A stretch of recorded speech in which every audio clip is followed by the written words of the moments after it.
Tes.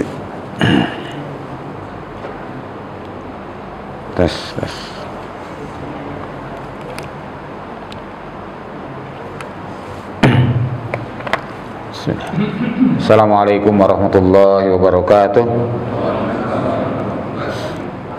Alhamdulillah allazi arsala rasulahu bil huda wa dinil haqq liyudhhirahu 'ala ad-dini kulli wa kafa billahi syahida. Asyhadu an la ilaha illallah wahdahu la syarikalah wa asyhadu anna Muhammadan abduhu wa rasuluh. Wassalatu wassalamu ala Rasulillah wa ala alihi wa ashabihi wa mawala. A'udzu billahi minasyaitonir rajim. Ya ayyuhalladzina amanu taqullaha haqqa tuqatih wa la tamutunna illa wa antum muslimun. Amma ba'd.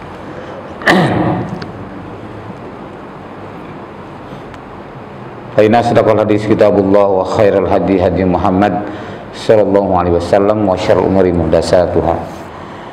Ikhwan dan para ikhwan yang Allah muliakan, alhamdulillah pada kesempatan malam ini Allah memberikan berbagai macam curahan nikmat kepada kita, terutama nikmat iman dan Islam sebagai yang pertama dan utama. Demikian pula nikmat ilmu dan harta, dan juga nikmat kesehatan dan kesempatan, sehingga kita sampai di tahun baru Hijriah 1446 Hijriah. Maka oleh karena itulah dalam kesempatan malam ini mungkin edisi khusus ya terkait dengan sejarah dan keutamaan bulan Muharram. Baik, mari kita awali dengan membaca doa menuntut ilmu. Bismillahirrahmanirrahim. Rabbi zidni ilman, Allahumma anfa'ni bima 'allamtani wa 'allimni ma yanfa'uni warzuqni ilman yanfa'uni. Amin Allahumma.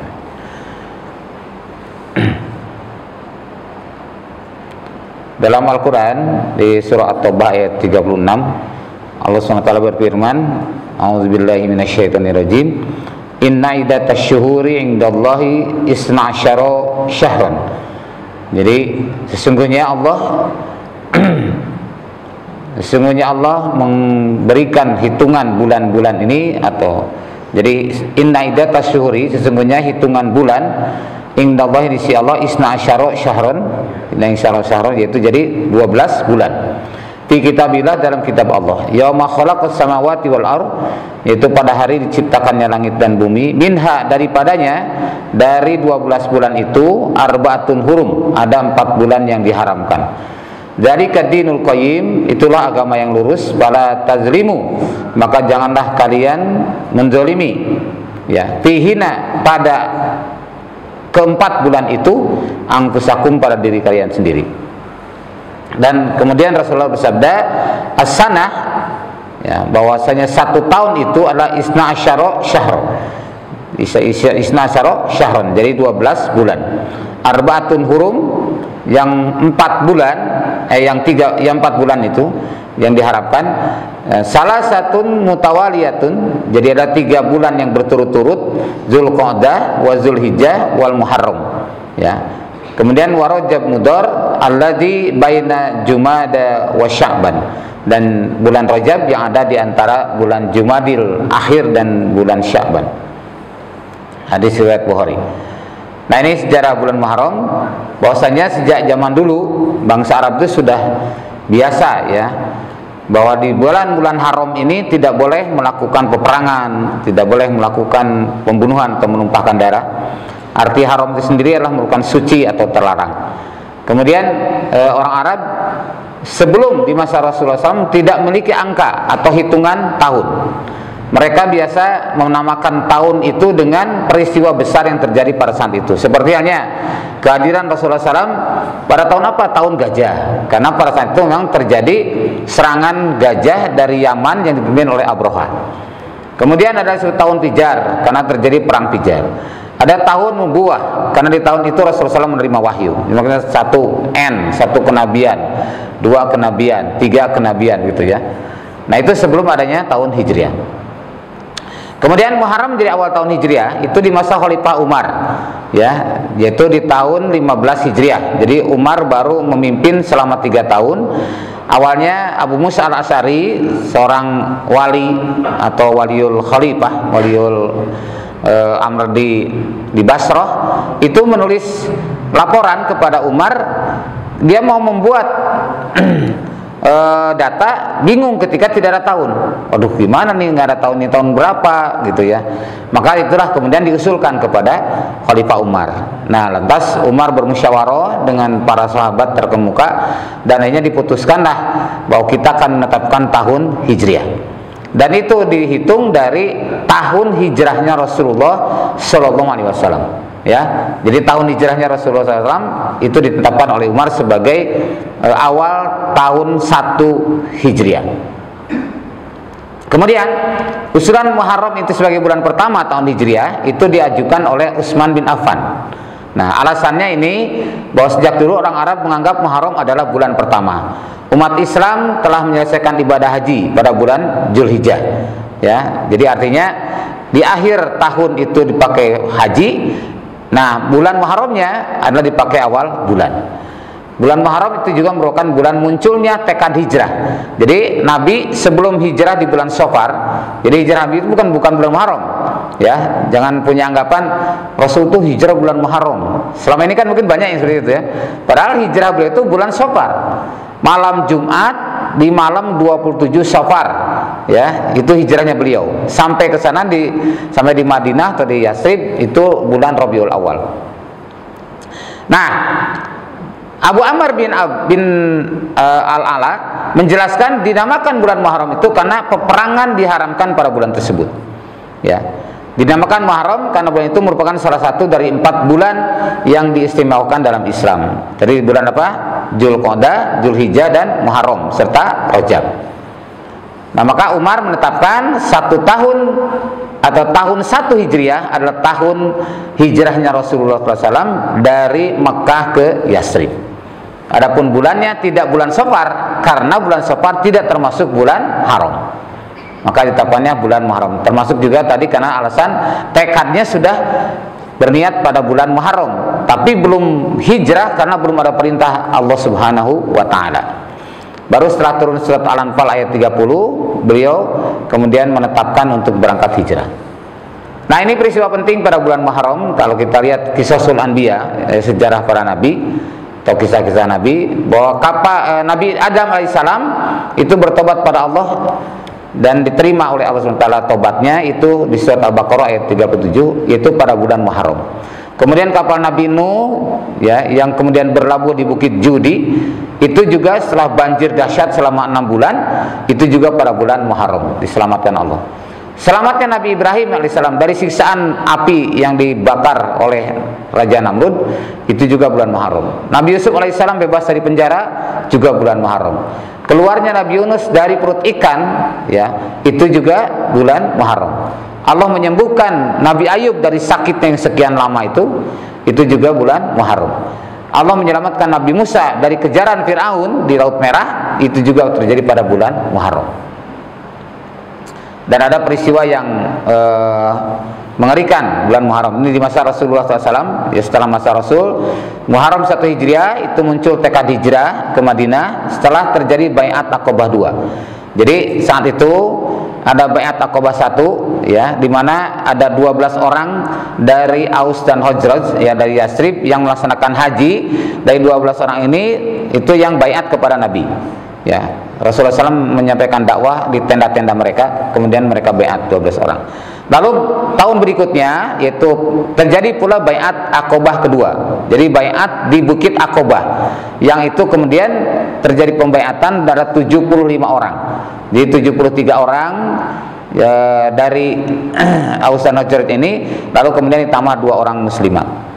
Nah, 1 Muharram 24 Hijriah, Umar bin Khattab dimakamkan setelah syahid dibunuh oleh Abu Lu'lu'ah, seorang Majusi.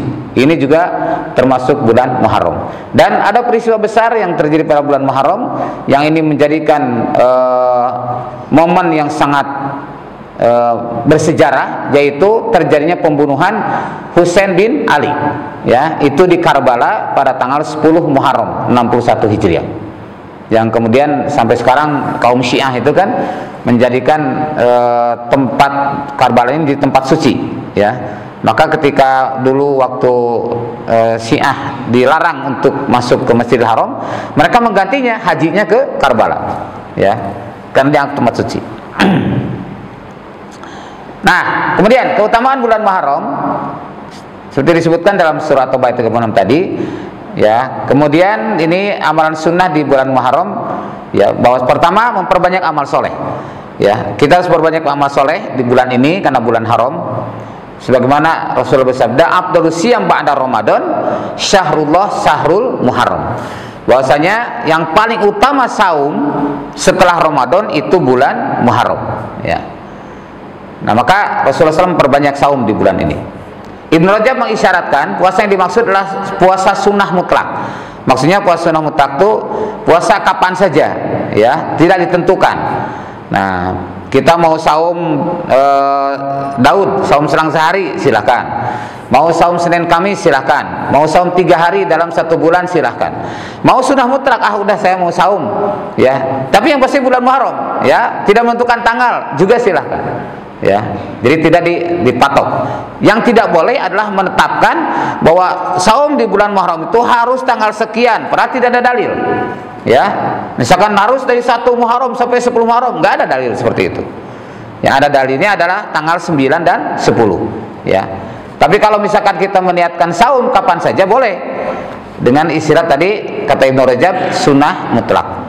Nah, ini contoh puasa Asyura, ya. Puasa Asyura ini adalah yang tidak pernah Rasul tinggalkan, baik saat di Mekah maupun setelah ke Madinah. Dan bahkan sebelum adanya puasa Ramadan, itu puasa Asyura itu menjadi wajib, ya, menjadi wajib. Tapi setelah puasa Ramadan, puasa Asyura menjadi sunnah. Su'ila an shaumi yaumi Asyura, ditanya Nabi tentang saum Asyura. Faqala, maka Nabi bersabda, yukafir sanata madiyah, ya, sanatal madiyah. Jadi saum Asyura itu, saum 10 Muharram itu menghapuskan dosa setahun yang lalu. Hadis riwayat Muslim. Nah, kemudian yang kedua puasa Tasu'a, puasa yang tanggal 9. Nah, kalau ini Nabi bersabda begini, "Fa idza kana al-amul muqbil," apabila keadaan beliau itu dalam keadaan tahun depan, ya, masih hidup. Nah, sumna yaumat tasu'a, sumna yaumat tasya, bahwa kita akan saum dari tanggal 9. Nah, ini juga salah satunya diantaranya karena salah atau beberapa sahabat melakukan protes, ya, melakukan komplain lah kepada Rasulullah. Ya Rasulullah, kok kita saum 10 Muharram sama dengan orang Yahudi? Nah, orang Yahudi menyelenggarakan atau biasa melaksanakan saum 10 Muharram karena merayakan kemenangan Nabi Musa ketika dikejar Fir'aun. Nah, kata Rasulullah SAW apa? Semua para nabi itu bersaudara. Aku lebih berhak untuk melaksanakan saum dibandingkan mereka. Tapi untuk menyelisihi mereka supaya tidak sama dengan orang Yahudi tanggal 10 Muharram, maka kita akan mulai tahun depan dari tanggal 9.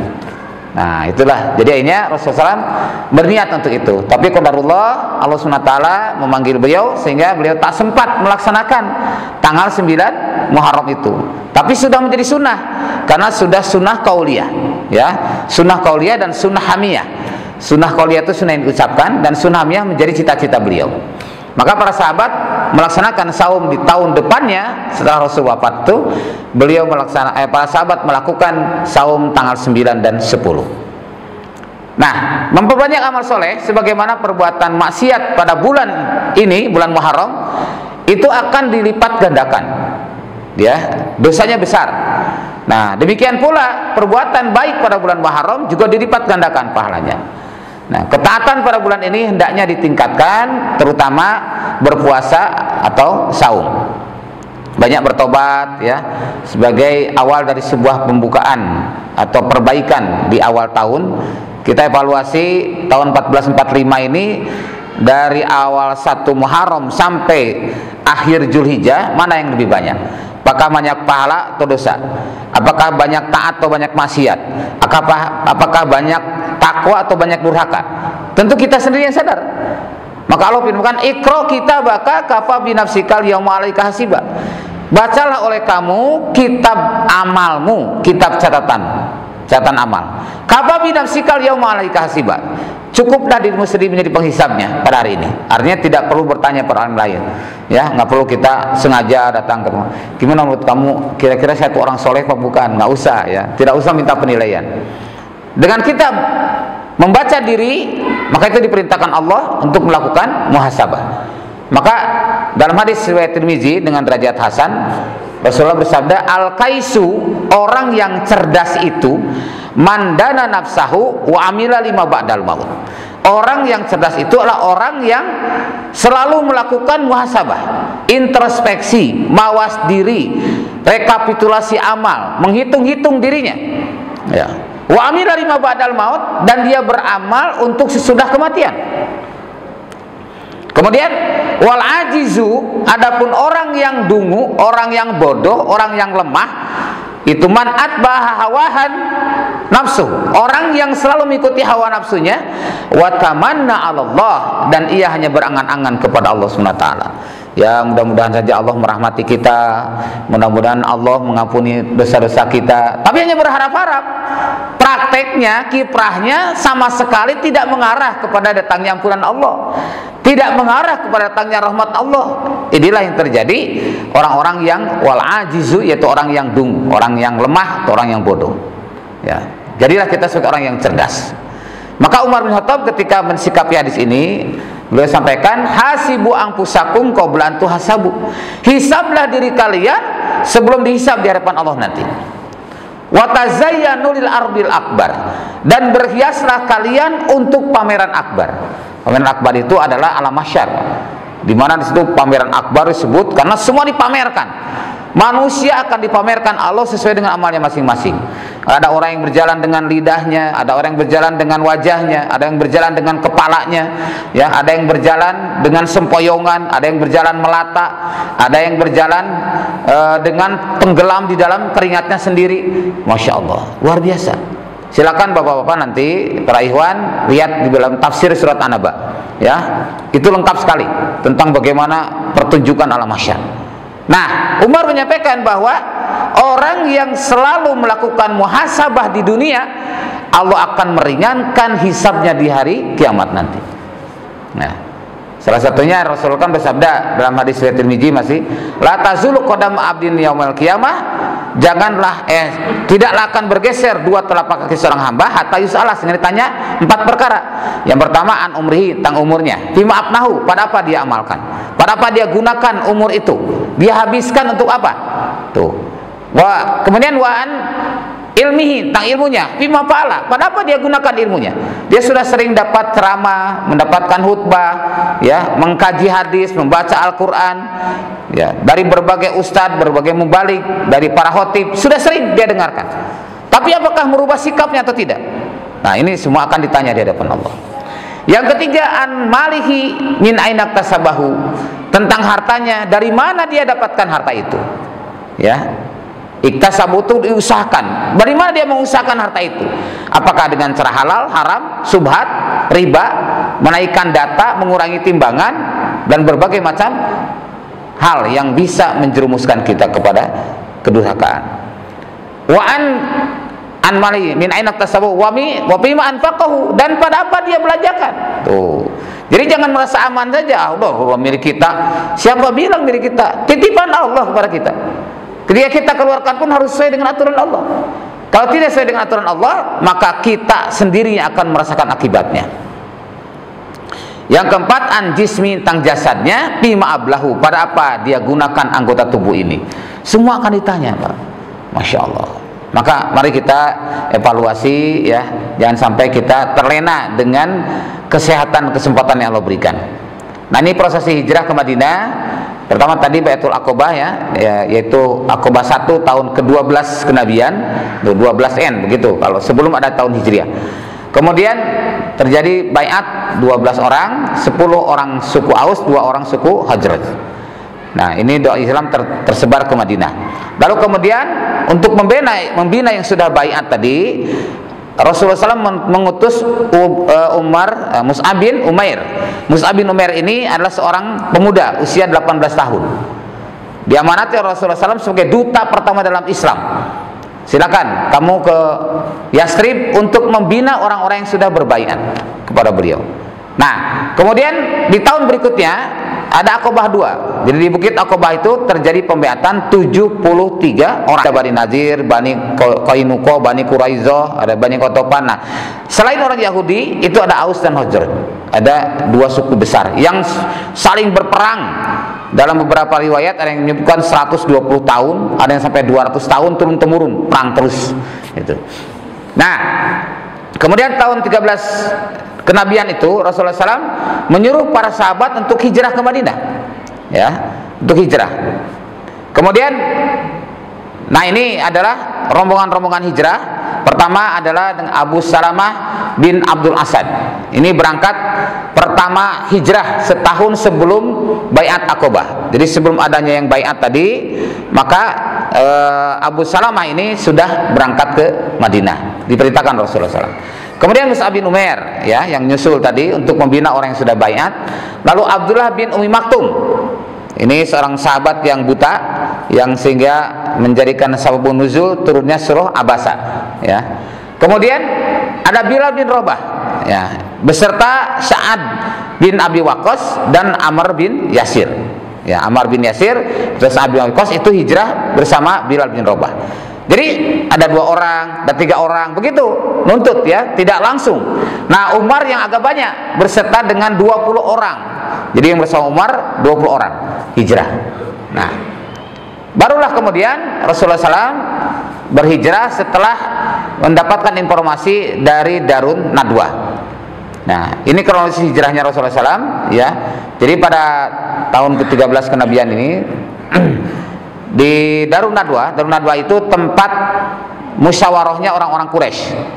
Itu berkumpul 100 orang dari berbagai suku, ya, termasuk ada yang mewakili, ada yang mengatasnamakan dari Bani Najd, yang ternyata itu iblis yang menyamar jadi manusia. Nah, itu musyawarah di Darun Nadwa. Lalu kemudian mereka membicarakan bagaimana ini untuk mencegah atau menghalangi Muhammad sehingga tidak lagi berdakwah.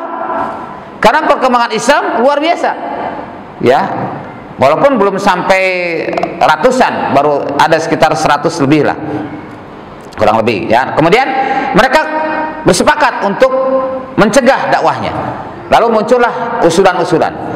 Nah, yang iblis tadi yang menyamar jadi manusia dari Bani Najd itu retorikanya luar biasa bagus, sehingga mempengaruhi suasana sidang, di mana sidang itu dipimpin oleh Amr bin Hisham atau Abu Jahal yang merupakan paman Rasul sendiri dari samping, ya, tidak langsung. Kalau paman Rasul yang langsung itu Abu Lahab, ya, dan Amr bin Hisham, Abu Jahal itu paman Rasul dari samping, artinya dari pihak lain.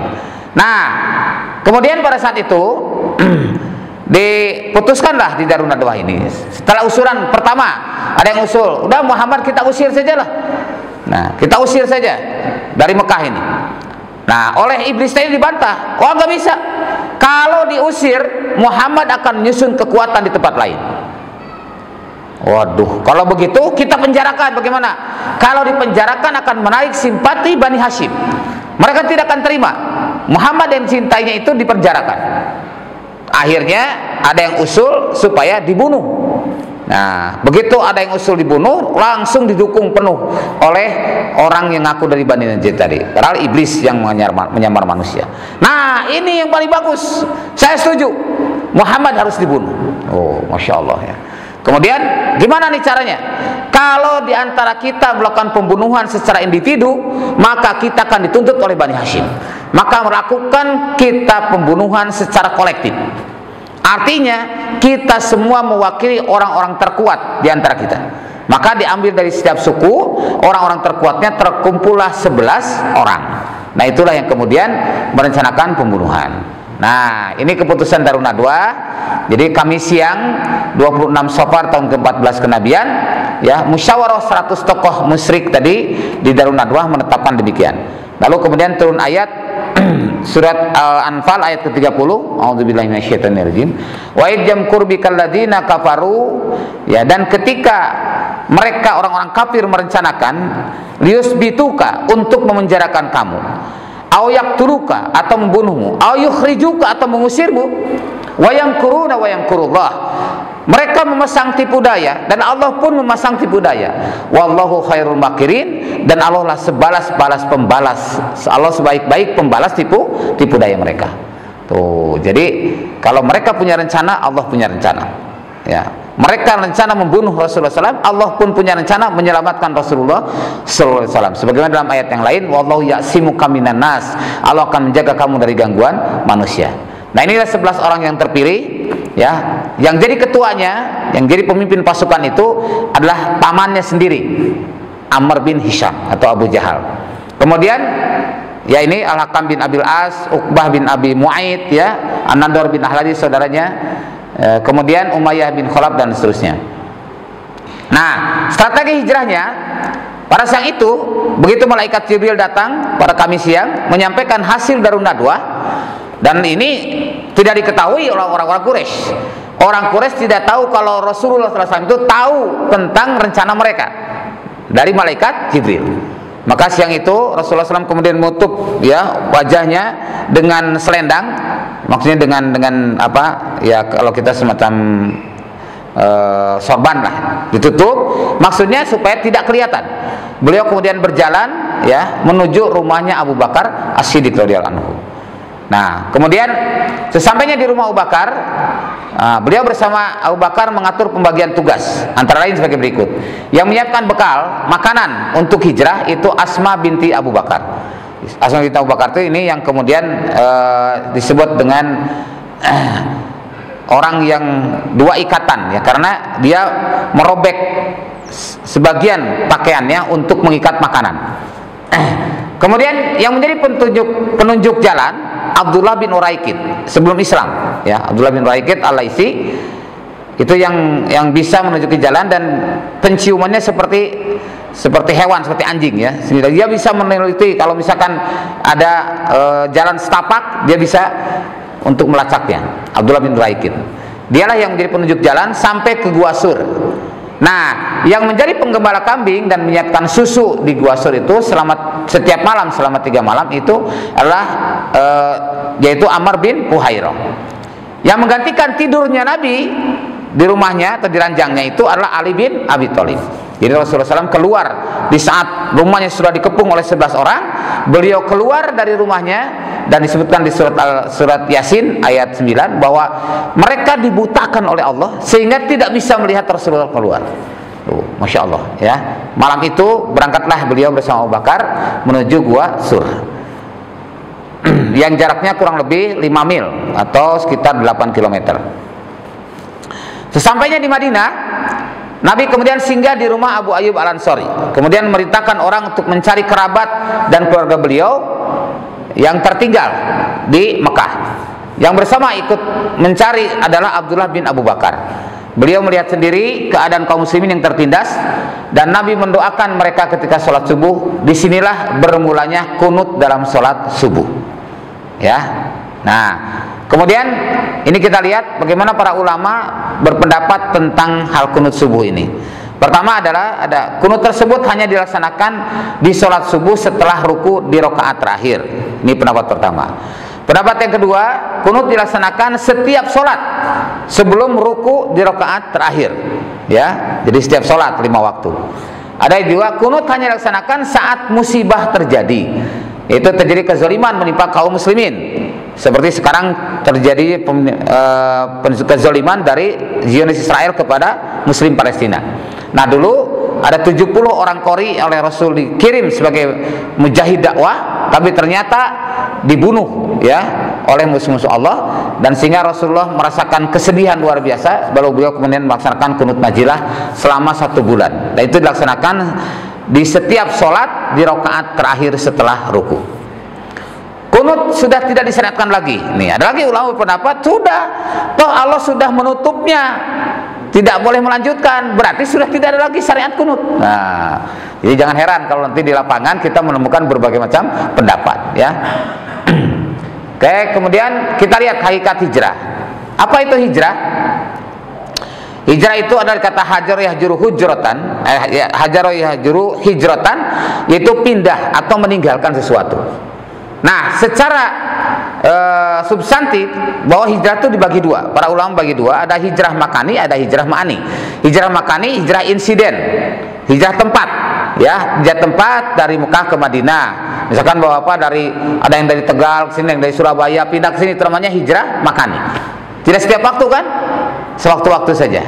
Tapi hijrah ma'ani, hijrah ma'nawi, itu adalah dilakukan secara istimroriyah, berkesinambungan, terus melakukan hijrah, tidak berhenti.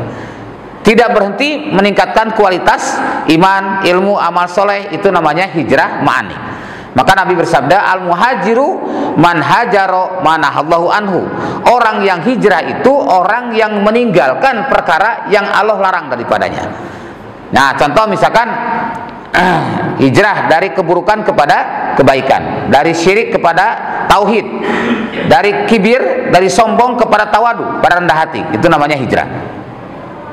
Nah, ini aplikasi hijrah dalam Al-Quran berdasarkan 31 ayat dalam Al-Quran tentang hijrah di jalan Allah, termasuk Quran surat An-Nisa ayat 100. Aplikasi hijrah dapat dilakukan langkah sebagai berikut.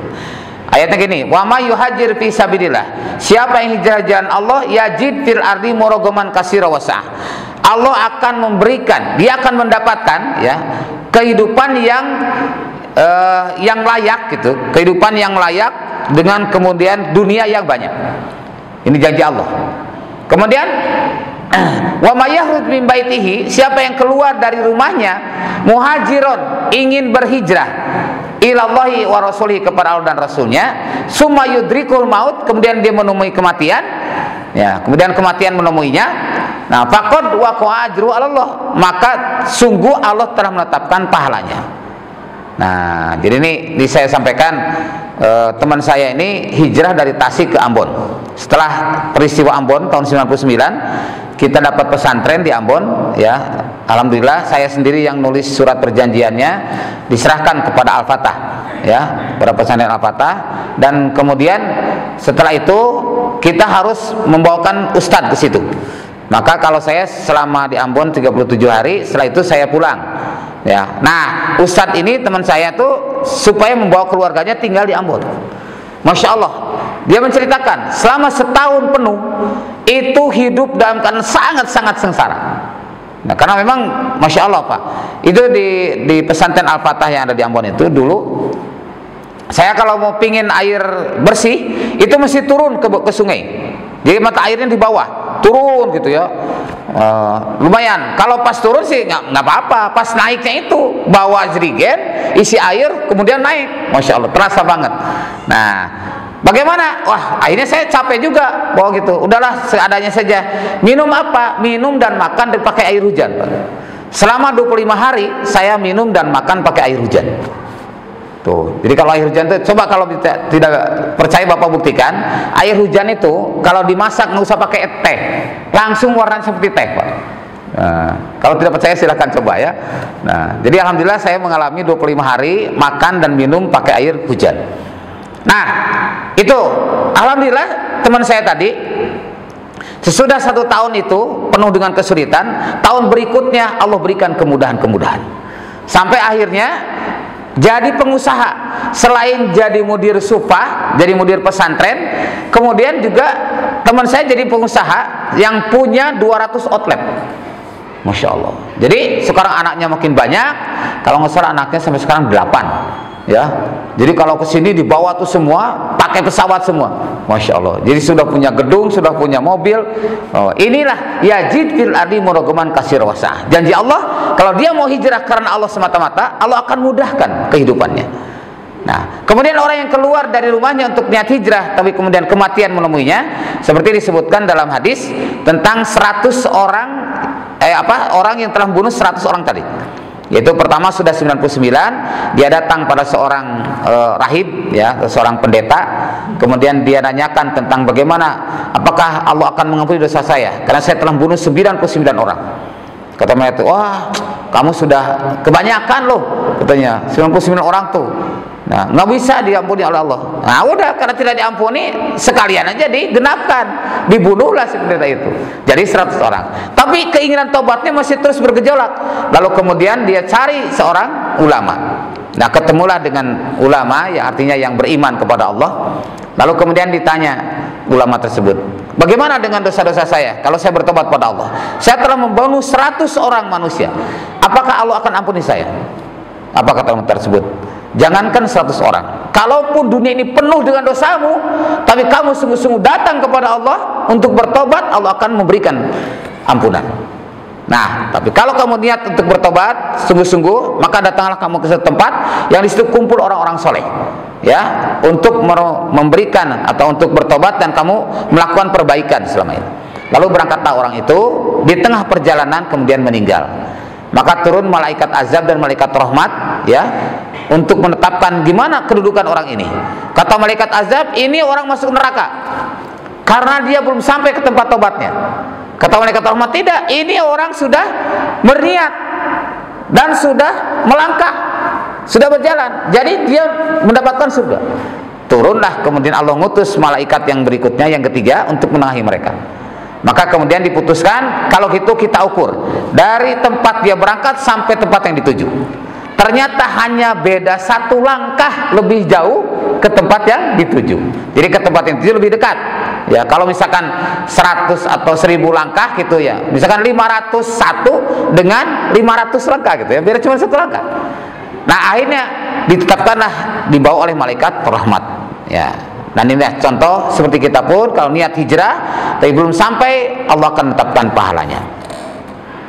Nah, inilah, jadi secara fisik tadi, yang secara fisik hanya kadang-kadang sewaktu-waktu, tapi kalau secara non fisik harus selalu melakukan hijrah.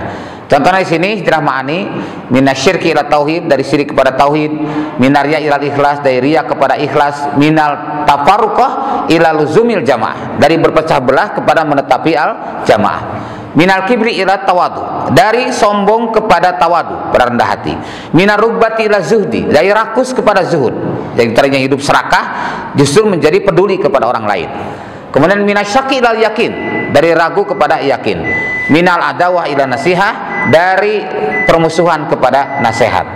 Nah, ya, ini contoh hijrah yang tadinya dari berbuat syirik dari tauhid, yang tadinya meninggalkan sholat dia tidak pernah lagi meninggalkan sholat, yang tadinya malas baca Al-Quran jadi rajin baca Quran, yang tadinya kikir untuk sedekah menjadi dermawan, yang tadinya malas atau meremehkan sholat malam menjadi rajin sholat malam. Itulah contoh hijrah. Muslimat yang tadinya tidak mau berhijab jadi mau berhijab.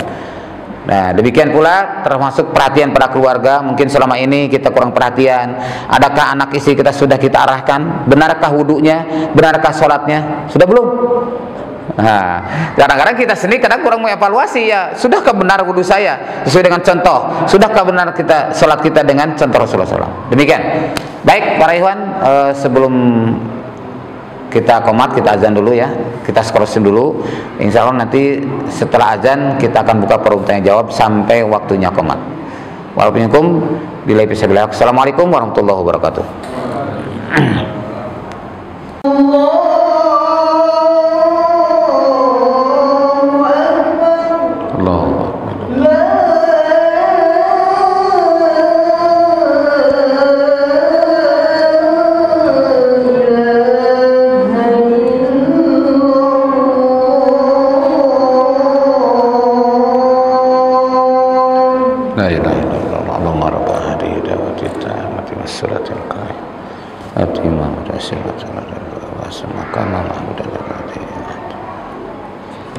Baik, silakan, mungkin ada yang mau bertanya atau memberikan komentar.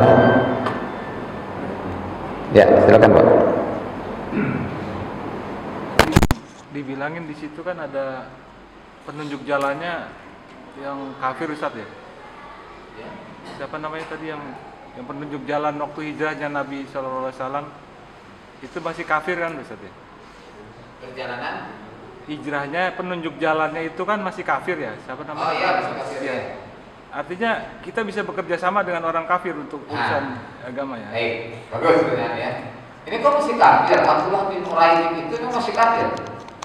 tapi dia tidak pernah menentang Rasulullah SAW. Jadi ini disebut dengan kafir zimmi. Dan kafir zimmi boleh kerjasama dengan kita, boleh. Kafir zimmi itu orang kafir yang tidak memerangi kaum muslimin. Jadi dalam status kafir itu ada kafir zimmi, ada kafir harbi, ada kafir mu'ahad. Kafir zimmi adalah kafir yang berdamai dengan kita, ya, dia tidak ada rasa kebencian, sangat menghargai kepada kita.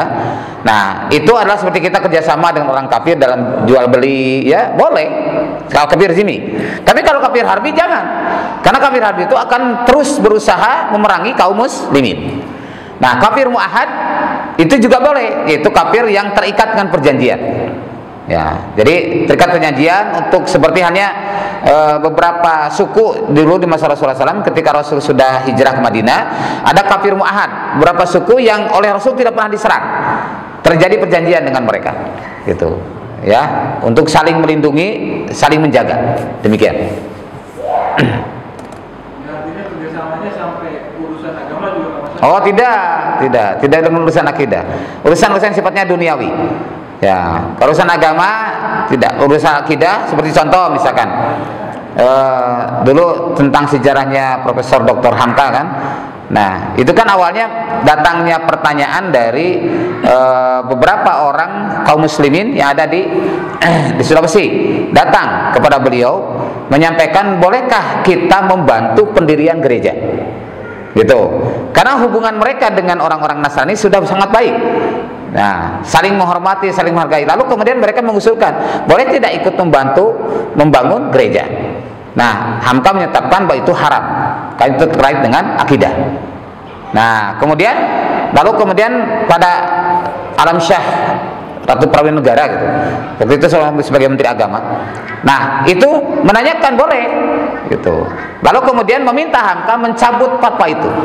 Dan Hamka bertahan, pokoknya daripada saya harus mencabut fatwa ini, saya lebih baik mati, gitu ya. Masya Allah, ternyata benar dikabulkan Allah, ya. Beberapa hari, kalau saya kurang nyampe 1 bulan, ya, Allah panggil beliau. Nah, ini menjadi satu sejarah yang saya pun tidak mengalaminya. Saya diceritakan sama para tokoh Islam bahwa seperti itulah pada saat itu, karena waktu itu saya masih kecil, ya. Demikian. Jadi menunjukkan bahwa urusan-urusan agama tidak bisa. Seperti hanya tadi mengucapkan kalimat selamat hari Natal kan tidak boleh. Itu. Ya. Non-muslim. Ya. Apa kita bisa pakai umrohnya dia? Memberikan apa? Yang punya agen umrohnya itu non-muslim. Ya. Yang punya apa? Agen umroh. Oh, hadiah umroh, ya. Agen, ya. Travel lah gitu. Muslim, bisa nggak kita pakai? Oh, kalau itu kan fasilitas, itu tidak kaitan dengan, yang tidak boleh adalah misalkan tadi berkaitan dengan agama. Bukan misalkan ini umrohnya orang non muslim. Kalau kita memang masih mendapatkan yang muslim, ya dengan yang muslim lah, supaya lebih berkah, ya. Karena dikhawatirkan, walaupun belum tentu, dikhawatirkan misalkan dia tidak jujur, kemudian dia mengurangi hal-hal yang sepertinya padahal itu merupakan syariat, kan bisa aja kan. Oh, ini nanti kesini misalkan contoh, ketika mabit di Mina dia tidak mabit misalkan, karena dia non muslim, dia tidak ngerti mana yang disyariatkan mana yang tidak. Nah, itu contoh gitu. Jadi kalau misalkan ada yang muslim kepada muslim lah, ya, itu kondisi darurat. Kalau kondisi darurat mungkin tidak ada yang lain, maka boleh dilakukan. Dan itu pun tetap harus batas-batas syariatnya harus dijaga tetap. Demikian. Ya. Ada lagi? Ya, silakan. Bapak, silakan.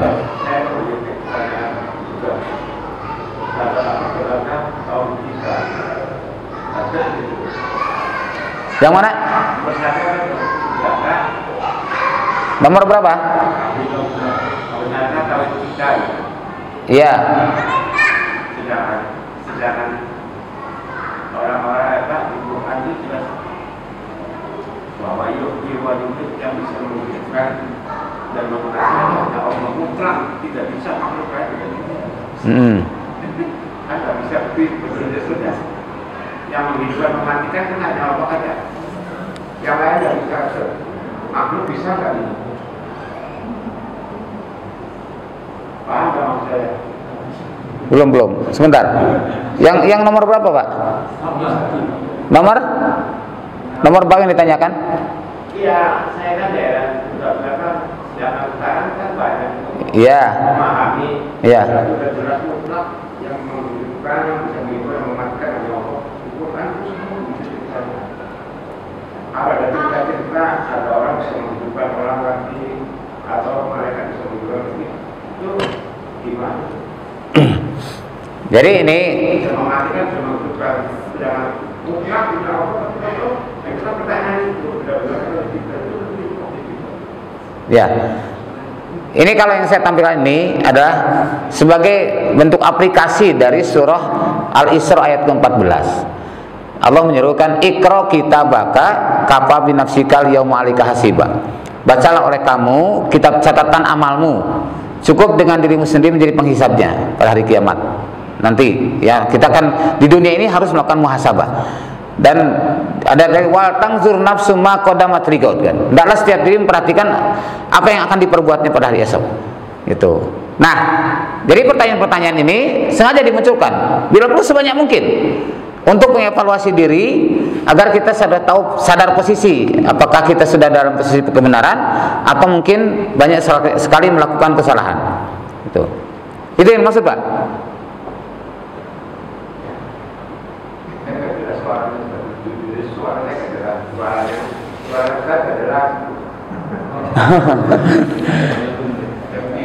Mesti pakai mic dia. Coba.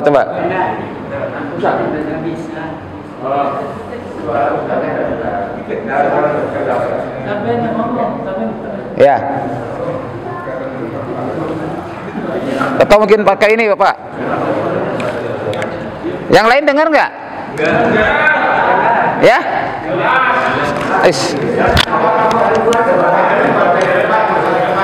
Kok saya nggak jelas ya?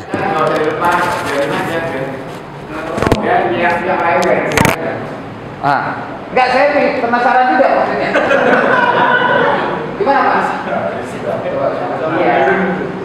Sedangkan kita kan sudah memahami sudah mutlak yang namanya itu kita kan mungkin saya sudah benar bisa. Jadi sekarang tahu bahwa tahu mutlak yang bisa menghidupkan hanya Allah. Itu aku begitu Allah. Ada cerita-cerita makhluk bisa menentukan orang, bisa mematikan. Terus kita percaya itu punya apa? Iya. Baik. Alhamdulillah, saya paham ya. Jadi terkait dengan hal yang gaib seperti dalam surah Luqman ya, di surah Luqman itu di ayat ke-34 ayat terakhir itu kan disebutkan bahwasanya innallaha indahu ilmu sa'ah, bahwasanya di sisi Allah adalah tentang kiamat. Kemudian wa ya'lamu ma fil arham, apa-apa yang dalam rahim. Kemudian wa yunazzilul ghaisa, tentang turunnya hujan. Ya. Kemudian wa mata di nafsun mada taksibu goda. Tidak ada seorang pun yang tahu apa yang akan diperbuatnya hari esok. Wa mata di nafsun bi ayyardin tamut, dan tidak ada seorang pun yang tahu di mana dia akan menemui kematian. Tapi sekarang banyak orang yang kadang berani menentukan itu dan ini. Tentu saja tidak benar. Ya, bahkan saya sudah sampaikan di sini dulu tentang perbuatan syirik itu luar biasa banyaknya. Termasuk kepercayaan pada bintang. Sampai Nabi menyebutkan barang siapa yang percaya kepada ramalan bintang, maka dia sungguh telah musyrik atau telah kafir. Dia telah ingkar kepada Al-Qur'an. Begitu. Maka kita harus hati-hati dalam hal ini. Ya, ada sekarang memang lagi banyak ya lagi viral. Ada dukun yang mengaku ketemu ini, wah macam-macam. Ya, bahkan tadi bisa menghidupkan begini dan begitu macam-macam. Ini tentu tidak boleh kita yakin, kita kembalikan aja kepada Al-Qur'an, kepada Sunnah agar kita lebih selamat. Demikian, ya. Baik, mohon maaf bila jawaban saya tidak memuaskan. Demikian kurang lebih. Kalau mungkin nanti ingin diperdalam bisa setelah sholat nanti, ya. Kalau masih ada yang penasaran, saya insya Allah di setiap kajian menyempatkan waktu untuk ruang konsultasi. Kalau habis khutbah Jumat juga begitu, saya di mana-mana, bukan hanya di sini. Paling tidak seperempat jam atau setengah jam saya siapkan agar bisa menampung permasalahan yang dihadapi oleh umat. Demikian, mohon maaf bila yang kurang berkenan, wa minkum bila bisabil haq. Subhanakallahumma wa bihamdik asyhadu an la ilaha illa anta astaghfiruka wa atubu ilaik. Alhamdulillahirabbil alamin. Assalamualaikum warahmatullahi wabarakatuh.